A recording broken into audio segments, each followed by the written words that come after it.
Hello friends, welcome back to my channel Gyan संकल्प।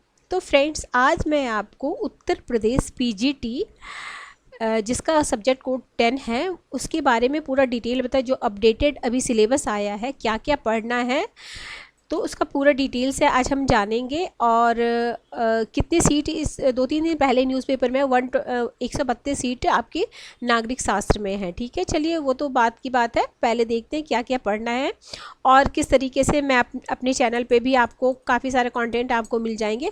अभी मैं क्वेश्चंस PYQ घटना चक्र से भी करा रही हूँ, वो आप देख सकते हो। और जिसमें उसमें जो एक्सप्लेन वाला पार्ट है वो भी मैं करा रही हूँ। चलिए पहले देखते हैं सिलेबस में क्या क्या है। क्या है? नागरिक शास्त्र, अर्थ, परिभाषा, प्रकृति एवं क्षेत्र। ठीक है, और फिर है नागरिक शास्त्र का राजनीतिक शास्त्र, राजनीतिक सिद्धांत एवं राजनीतिक दर्शन से अंतर। ठीक है, मतलब नागरिक शास्त्र का राजनीतिक शास्त्र, राजनीतिक सिद्धांत और राजनीतिक दर्शन से अंतर। आगे है आपका नागरिक शास्त्र का राजनीतिक विज्ञान, समाज शास्त्र, अर्थशास्त्र, इतिहास, भूगोल, मनोविज्ञान तथा नीति शास्त्र के साथ संबंध। ये टॉपिक इम्पॉर्टेंट है। इससे नागरिकता, खैर सारे ही टॉपिक इम्पॉर्टेंट है। नागरिकता, अर्थ, दोहरी नागरिकता, और पहले शायद नागरिकता ये इतने डिटेल में नहीं था, ये टॉपिक ये शायद इंक्लूड किया गया है। नागरिकता समाप्त किए जाने की प्रक्रिया। ठीक है, आगे है राज्य, राज्य के तत्व, राज्य के प्रकार और राष्ट्रीय राज्य। फिर है राज्य की उत्पत्ति के सिद्धांत, सामाजिक समझौता सिद्धांत, विकासवादी और मार्क्सवादी, ये सिद्धांत हटा दिया है। आगे है राज्य के कार्य, थोड़ा सा मैं और राज्य के कार्यों का सिद्धांत, इसमें उदारवादी, समाजवादी और कल्याणकारी। फिर है संप्रभुता, एकल संप्रभुता और बहुल संप्रभुता। ठीक है, फिर है शक्ति, सत्ता एवं वैधता। अवधारणा में कौन कौन सा है? अधिकार है, स्वतंत्रता है, समानता है, कानून है एवं न्याय है, पहले भी था। संविधान का क्या है? तो संविधान का अर्थ, प्रकार और वर्गीकरण। फिर है सरकार का संघात्मक सरकार, एकात्मक सरकार, संसदात्मक सरकार और अध्यक्षात्मक सरकार। आगे है सरकार के अंग, विधायिका, कार्यपालिका एवं न्यायपालिका, संगठन, कार्य एवं तीनों में आपसी संबंधों का महत्व। आगे है लोकतंत्र की अवधारणा, इसका अर्थ, प्रकार, लोकतंत्र के सिद्धांत। ठीक है, लोकतंत्र की अवधारणा में क्या क्या है उसका अर्थ पढ़ना है, कितने प्रकार का लोकतंत्र होता है और उसके क्या क्या सिद्धांत हैं। फिर है दलीय व्यवस्था, दबाव समूह और लोकमत, दलीय व्यवस्था, दबाव समूह और लोकमत। फिर है प्रतिनिधित्व, चुनाव एवं मताधिकार। आगे है भारतीय राजनीतिक व्यवस्था के समक्ष चुनौतियाँ, इसमें जातिवाद, भाषावाद, संप्रदायवाद एवं क्षेत्रवाद आ जाता है। आगे है फिर है राजनीतिक विज्ञान में नवीन प्रवृत्तियाँ, क्या क्या है उसमें? उदारवाद, निजीकरण, वैश्वीकरण, स्वतंत्रतावाद, समतावाद, शासन की अवधारणा। फिर इसमें है शासन की अवधारणा में क्या है? राज्य, बाजार, बहस, लोकतांत्रिक विकेंद्रीकरण एवं पंचायती राज। ठीक है, पंचायती राज मतलब लोकतांत्रिकरण में आपको पंचायती राज आ गया। और फिर ये नया इंक्लूड हुआ नव सामाजिक आंदोलन, आपके UGC नेट में भी है ये। और अब देखिए वेस्टर्न थिंकर्स नहीं पढ़ना है इसमें। एक चीज़ हुआ है इसमें, आपने देखा होगा अभी तक वेस्टर्न थिंकर नहीं आया, नीचे भी नहीं है। अब है इंडियन थिंकर में क्या क्या पढ़ना, बट वेस्टर्न थिंकर आपको TGT में पढ़ना है। मनु है, कौटिल्य है, महात्मा गांधी, अंबेडकर है, दीनदयाल उपाध्याय, ये नया है। ठीक है, आगे है अब पार्ट बी। पार्ट बी में क्या है? भारत में राष्ट्रीय आंदोलन, संवैधानिक विकास, जो आपको हिस्ट्री में भी पढ़ना है, संविधान सभा। फिर है संविधान, भारत का संविधान एवं प्रस्तावना, भारत के संविधान की प्रमुख विशेषता, मूल अधिकार, मूल कर्तव्य, राज्य के नीति निर्देशक तत्व, संविधान का संशोधन प्रक्रिया, मुख्य संविधान संशोधन, देखिए अनुच्छेद 370।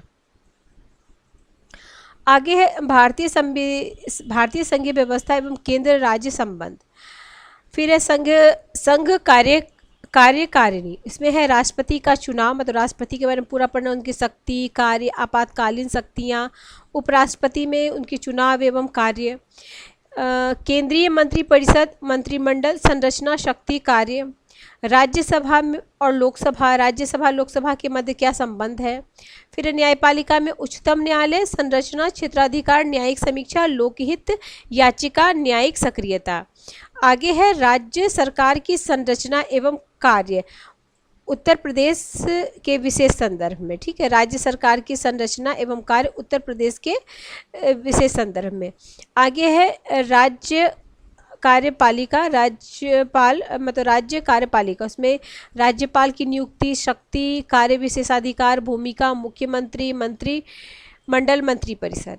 मुख्यमंत्री की नियुक्ति, मंत्रिपरिषद, राज्यपाल के साथ संबंध, राज्य विधानमंडल की संरचना एवं शक्तियाँ एवं कार्य, राज्य विधान मंडल और विधान परिषद के मध्य संबंध, न्यायिक, फिर है उच्च न्यायालय। ठीक है, संरचना, कार्य विशेषाधिकार, फिर स्थानीय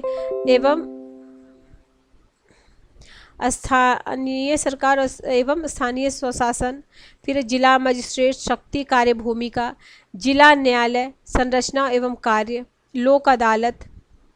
ठीक है, फिर है आपका वो 73 और 74वां संवैधानिक संशोधन जो पंचायती राज और नगरपालिका से रिलेटेड है।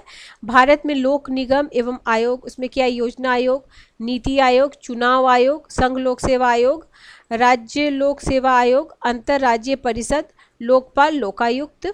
फिर है भारत की विदेश नीति, तो भारत की विदेश नीति के निर्धारक तत्व, गुटनिरपेक्षता, राजनीतिक स्वायत्ता, भारत एवं क्षेत्रीय संगठन, सार्क है, बिम्स्टेक है, फिर एससीओ है, ब्रिक्स है, G20 है।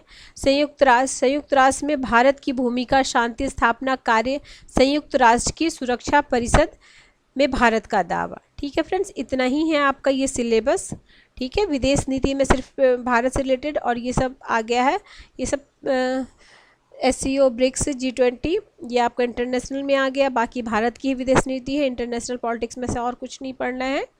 अवधारणाएं ये जो थी वो सब ने, आदर्शवाद, यथार्थवाद, ये सब बिल्कुल वो हटा दिया है और ये टॉपिक अच्छे से करना पड़ेगा। बाकी सारे तो मैं प्रीवियस ईयर के जो क्वेश्चन है वो मैं आपको करा ही रही हूँ। साथ ही साथ अगर आप बोलोगे तो ओपी गाभा बुक से भी मैं आपको ये वाला पार्ट करा सकती हूँ। अगर आप कमेंट करोगे तो चाहिए आपको तो उसे करा दूँगी। चलिए फ्रेंड, मेरे चैनल पे आपको काफ़ी सारे क्वेश्चंस मिल जाएंगे। PYQ, UGC नेट के PYQ मिल जाएंगे। 1 लाइनर फॉर्म में कंप्लीट मैंने पॉलिटिकल साइंस करा रखा है, वो भी आप देखोगे। एक ये प्लेलिस्ट बना हुआ है 1 लाइनर पॉलिटिकल साइंस की, वो भी आपको काफ़ी हेल्पफुल करेगा कि एक एक लाइन में दिया गया क्वेश्चन में जो आया वो एक एक लाइन में। तो चलिए फिर मिलते हैं हम अगली क्लास में। Till then bye bye, keep watching and keep sharing.